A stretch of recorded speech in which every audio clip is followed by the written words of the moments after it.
जय श्री कृष्णा। कार्तिक मास के शुक्ल पक्ष की नवमी तिथि को आंवला नवमी मनाई जाती है। इसे अक्षय नवमी भी कहा जाता है।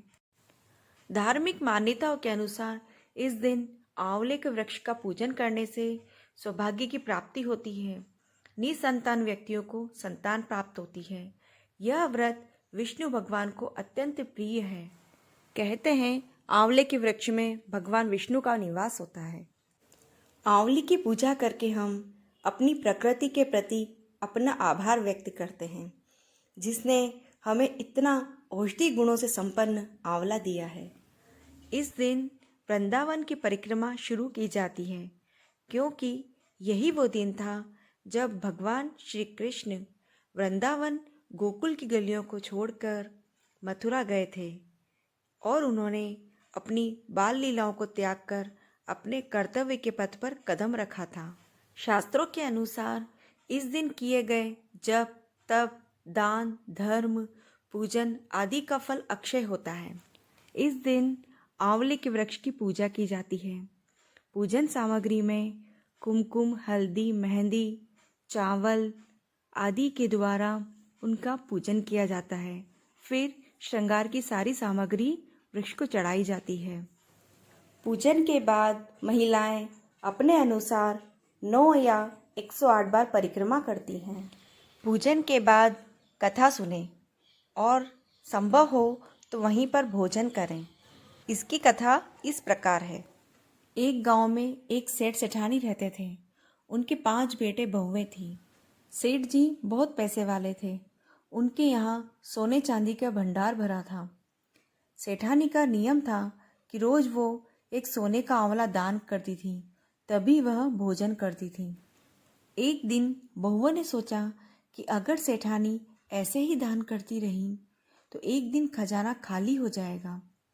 बहुओं ने सेठानी जी से कहा कि माँ, इस सोने के आंवले की जगह आप चांदी का आंवला दान किया करो। सेठानी जी चांदी का आंवला दान करने लगी। कुछ दिनों के बाद बहुओं ने चांदी के आंवले के लिए भी मना कर दिया, तो सेठानी जी को बुरा लग गया। एक रात सेठ और सेठानी दोनों घर से निकलकर जंगल में चले गए। अब जब तक सेठानी जी आंवला दान नहीं करती, तब तक तो वो भोजन भी नहीं करती थी। जब भूखे प्यासे उन्हें कुछ दिन बीत गए, तो विष्णु भगवान ने सोचा कि अगर मैंने इनका प्रण नहीं रखा तो सभी का विश्वास मुझसे उठ जाएगा। इसलिए एक दिन भगवान ने जंगल में ही सोने के आंवले का पेड़ लगा दिया और बाग बगीचे बना दिए। सुबह जब सेठ सेठानी उठे तो उन्होंने देखा कि जंगल में सोने के आंवले का पेड़ है। तो सेठानी जी ने सोने का आंवला दान किया और भोजन किया। वहीं पर वे दोनों झोपड़ी बनाकर रहने लगे और सेठ जी ने उन्हीं गिरे हुए सोने के आंवलों को बेचकर अपना व्यापार शुरू किया। सेठानी जी भी रोज एक आंवला दान करने लगी, फिर भोजन करती थी। धीरे धीरे उनके पास फिर से लक्ष्मी आ गई और खूब धन धान्य हो गया।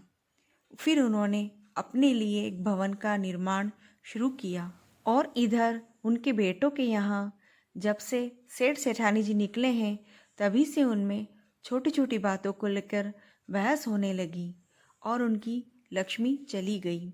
व्यापार में घाटा हो गया और धीरे धीरे उनके ऐसा समय आ गया कि भोजन में भी परेशानी आने लगी। तो वे मजदूरी करने के लिए वहाँ से निकल गए। काम को तलाश करते करते वे जंगल में आए। वहाँ पर देखा कि एक भवन का निर्माण हो रहा है। तो उन्होंने सेठ जी से अपने लिए काम मांगा। बेटों ने अपने पिता को नहीं पहचाना, परंतु सेठ जी ने अपने बेटों को पहचान लिया कि ये उन्हीं के बेटे हैं। सेठ जी ने उन्हें अपने यहाँ काम पर रख लिया। किसी को देखरेख करने के लिए, किसी को हिसाब किताब के लिए, इस तरह से उन्हें काम दिया गया। और बहुओं को भी अपने यहाँ रसोई घर में सेठानी के श्रृंगार के काम के लिए रख लिया। एक दिन जब बहू अपनी सेठानी के बाल बना रही थी, तो उस समय उनकी पीठ पर उन्होंने मस्सा देखा। इसे देखकर बहू को रोना आ गया कि ऐसा मस्सा तो मेरी सासू माँ की पीठ पर भी था। हमने उन्हें दान करने से मना कर दिया था तो वे घर छोड़कर कहीं चले गए। तब सेठानी ने उन्हें बताया कि वे ही उनकी सासू माँ हैं। फिर सेठ सेठानी ने अपने बेटे बहू को समझाया कि दान करने से धन कम नहीं होता, बढ़ता ही है और भगवान का आशीर्वाद भी मिलता है। बेटे बहू अब सुख के साथ सेठ सेठानी के साथ ही रहने लगे। हे भगवान, जैसे सेठ सेठानी का सत रखा वैसे सभी का रखना, सभी की मनोकामना पूर्ण करना।